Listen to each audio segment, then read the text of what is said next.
Rassure-toi, la relation que tu as eue avec ton ex ne te définit pas et ne définit pas la personne avec qui tu vas finir ta vie. Je pense que vraiment, j'ai pu remarquer ça avec ma propre expérience, mais même avec les autres, c'est qu'on commence toujours par le bas du panier. On commence par voilà, des relations qui vont être malsaines, etc. Et pas forcément voilà, quelque chose de terrible, tout simplement parce que en général, tu es assez jeune quand tu commences à avoir ta première relation et forcément, tu ne connais pas en fait. Tu connais pas tes limites, tu connais pas la limite de l'autre personne et vous connaissez pas vous-même. Du coup, c'est forcément plus compliqué d'avoir une relation plus saine. Et j'ai vraiment remarqué dans ma vie que voilà, les personnes avec qui j'étais avant, vraiment ça a monté en grade, vous voyez, jusqu'à atteindre du coup ma relation et voilà la personne avec qui je suis depuis plus d'un an que j'ai rencontré il y a 1 an et demi en Australie. Je me suis rendu compte que c'est vraiment quand j'ai commencé à dire non à des relations que j'ai rencontré la bonne personne. Quand j'ai commencé à avoir mes limites, à bien instaurer mes limites, mais ça c'est pas le plus compliqué je trouve. Le plus compliqué c'est que quand tu arrives à un moment où tu as la possibilité, l'opportunité d'être avec quelqu'un qui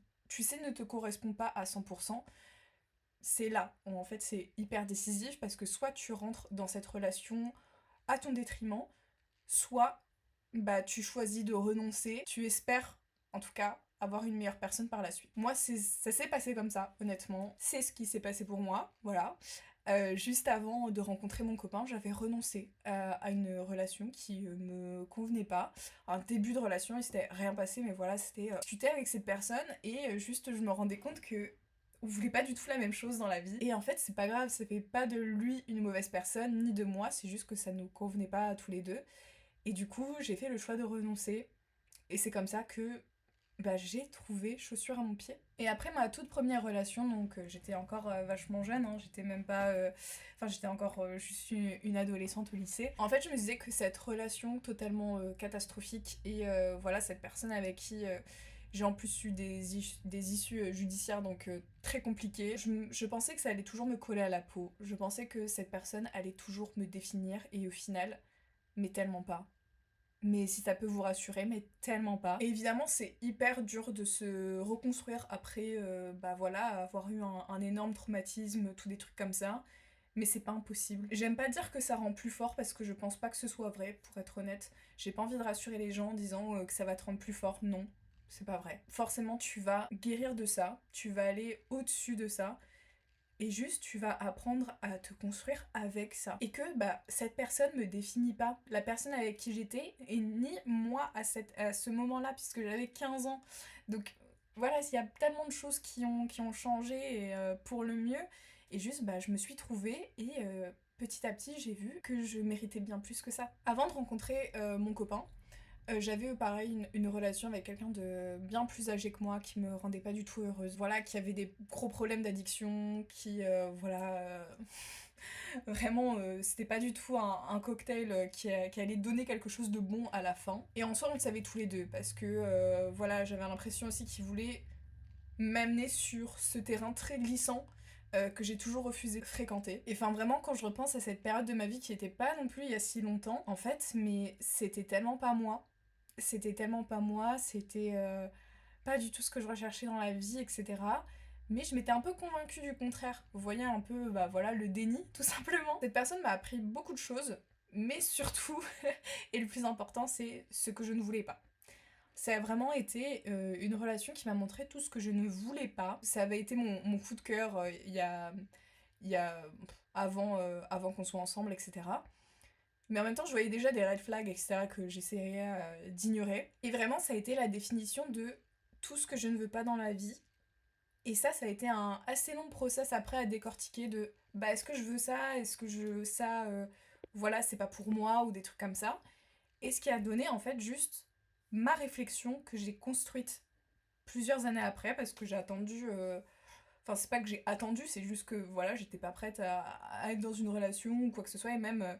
J'ai jamais été le type de personne à foncer dans une relation, voilà, moi c'est pas du tout ce qui m'intéresse. J'avais vraiment, et même depuis toute petite, ce truc de date to marry, j'étais vraiment dans cette optique-là, voilà. Ce qui n'est pas la pensée de tout le monde, et grand bien vous fasse. Donc voilà, c'était vraiment un long passage de tri pendant 2 ans, voilà, je crois 2 ans à peu près. Qu'est-ce que je veux, qu'est-ce que je ne veux pas dans une relation et tout. Et je me souviens que à cette période, j'ai complètement arrêté juste de vouloir même être amie avec des hommes. Enfin, j'ai vraiment voulu pendant cette période arrêter juste de fréquenter des hommes, honnêtement. Même en amitié, voilà. J'ai quand même un ami homme, attention. Mais voilà, ce que je veux dire par là, c'est de pas être sur des apps de rencontres ou des trucs comme ça, parce que je savais que ça, j'en étais déjà persuadée, mais que j'allais jamais trouver ma personne, sur un site de rencontre. Vraiment, c'est vraiment quelque chose qui m'intéresse pas du tout. Je suis pas du tout pour des trucs comme ça. En tout cas, pour moi, voilà, dans ce que je veux, ce qui je sais est bon pour moi. Je sais qu'il y a des personnes qui ont rencontré l'amour de leur vie, que maintenant ils sont mariés, ils ont des enfants, ou ça fait je sais pas combien de temps qu'ils sont ensemble, et bah tant mieux. Mais moi, je savais vraiment que c'était pas comme ça que j'allais rencontrer ma personne, vous voyez. Et c'est vraiment à ces périodes de ma vie où j'ai commencé aussi à me challenger, à me dire tout ce que j'avais pas pu faire pendant cette relation et qui m'intéressait, bah je vais le faire maintenant. Du coup, bah j'ai commencé à voyager toute seule. Ce qui était vraiment, personne autour de moi l'avait fait, hein. J'étais vraiment la seule de mes amis, de ma famille, etc. Personne n'était jamais parti tout seul. Et du coup, j'étais un peu le test. Voilà, tout le monde me disait, mais c'est super dangereux. J'avais extrêmement peur. Je me souviens que la veille de mon voyage, pourtant j'étais partie vraiment en Allemagne, Enfin, vraiment, c'est vraiment pas très compliqué, mais c'est vrai que pour un premier voyage, voilà, j'étais partie une semaine, j'avais fait plusieurs villes, machin. Et en fait, c'est juste ce moment de ma vie où je me suis dit, ok, tu vas faire ça, tu vas faire toutes les choses que t'avais pas pu faire avant parce que t'avais pas le courage. Bah maintenant, t'as zéro raison de ne pas y aller. Et c'est vraiment comme ça, avec les voyages solo, à me retrouver seule, à vraiment compter que sur moi-même, que ça m'a fait prendre conscience de plein de trucs et de ce que je voulais dans ma vie, que ce soit forcément par rapport aux relations amicales ou amoureuses, parce que c'est aussi un moment de ma vie où j'ai lâché, mais vraiment toutes mes amitiés, quasiment. J'ai remis en question beaucoup de choses. C'est pas la vie que je veux. Et pour ça, ça doit passer par voilà, certaines décisions qui vont être dures, mais des décisions qui vont vraiment changer le cours de ma vie en fait. Et vraiment, après mon premier voyage solo, c'est à ce moment-là où vraiment j'ai vraiment ouvert les yeux. Et je me suis rendu compte que j'adorais ça, que bah, c'était hyper cool de rencontrer des gens qui venaient de tous horizons, des gens qui traversaient je ne sais combien de frontières, qui ont fait ça pendant des mois, etc. Je trouvais ça mais tellement inspirant. Et je pensais même qu'une partie de moi était comme ça. Au final, j'ai appris que non. Mais c'est quand même juste tellement beau de voir des gens comme ça qui osent, qui partent hyper loin de chez eux et qui font ça pendant des mois ou des semaines ou même des jours. Mais voilà, des gens qui ont ce courage d'y aller. Souvent en solo. Et juste, les personnes que tu rencontres en voyage solo, moi, ça m'a toujours marqué. Parce que forcément, maintenant, voilà, je fais plus de voyages en couple, etc. Et j'en suis extrêmement heureuse. Mais c'est vrai que c'est pas la même chose. Si tu vas pas rencontrer plus de gens, etc. Parce que bah, quand t'es en voyage solo, tu descends de ton hostel, etc. Tu vois plein de gens parler et qui essaient de t'intégrer tout de suite parce que c'est vachement. C'est une ambiance tellement sereine et juste pleine de joie que t'es facilement engouffré dans un cercle. Et je sais qu'avec des si, on refait le monde, voilà, on peut tout changer.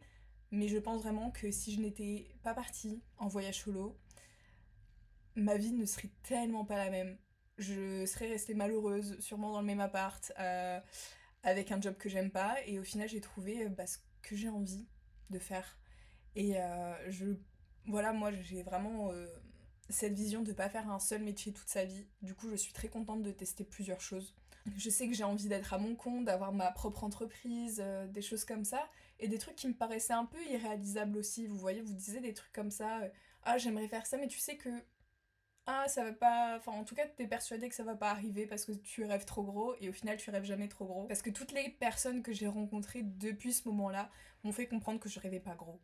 Que je rêvais juste de ma propre vie, de toutes les choses que j'ai envie de faire. Donc je suis passée d'être une personne hyper renfermée, parce que j'étais malheureuse dans mes amitiés, dans mes relations amoureuses, à une personne hyper solaire. En tout cas, j'espère que je suis quand même. Mais voilà, je sens vraiment, et de toute façon, toutes les personnes autour de moi, ma famille très proche, etc., ont pu vraiment voir Le changement où juste bah, je me sens bien avec moi-même, je suis en paix avec moi-même et je suis entourée de tellement bonnes personnes, de bonnes énergies qui me nourrissent sincèrement et que j'espère nourrir de la même manière. Donc voilà, j'espère donner un petit message quand même d'espoir. Je sais que j'en parle beaucoup sur ma chaîne TikTok que je mettrai juste ici, relations, d'amitié, etc. Mais c'est vrai que bah, ça change absolument toute ta vie. Vraiment, c'est vraiment...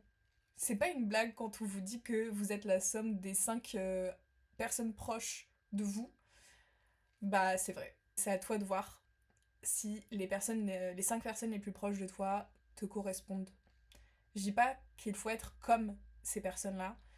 C'est aussi un piège à pas tomber, je trouve, surtout dans les amitiés. Mais enfin voilà, être avec des personnes qui te valorisent, qui te connaissent aussi.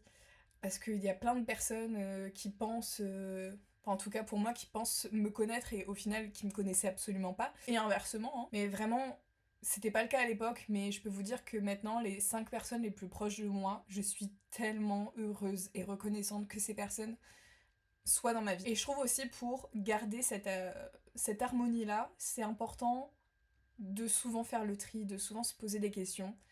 C'est normal les remises en question.